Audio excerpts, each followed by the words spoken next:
vous incarnez la veuve du poète Scarron, Madame de Maintenon. Pourquoi avoir choisi justement de le faire en monologue, sous forme de monologue? Oh ben ça, c'est pas, je n'ai pas choisi.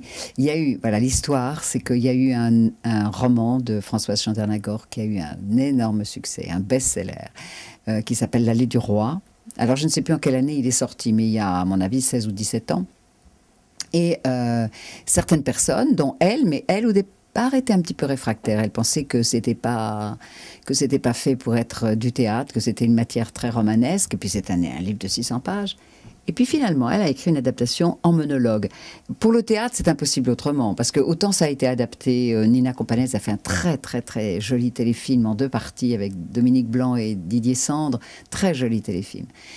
Et Michel Duchossois en Scarron, qui est admirable. Mais au théâtre, c'est pas possible, je veux dire, il fallait 25 personnes.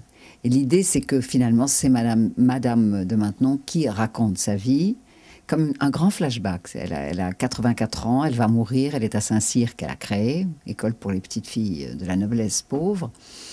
Et elle revoit toute sa vie depuis sa naissance dans la prison de Niort, où son père était emprisonné, enfermé. Et sa mère qui était la fille du geôlier, et jusqu'à sa mort à Saint-Cyr. Et entre-temps, elle a été la femme de Scarron, elle a été la gouvernante des enfants du roi Louis XIV qu'il avait, les enfants illégitimes qu'il avait avec Madame de Montespan. Et puis elle a été pendant 32 ans la femme du roi. Un destin exceptionnel.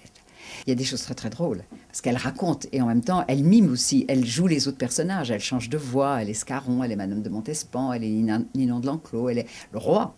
Donc il y a des changements comme ça, vocaux, comme quand on raconte une histoire, mais qu'on la raconte vraiment.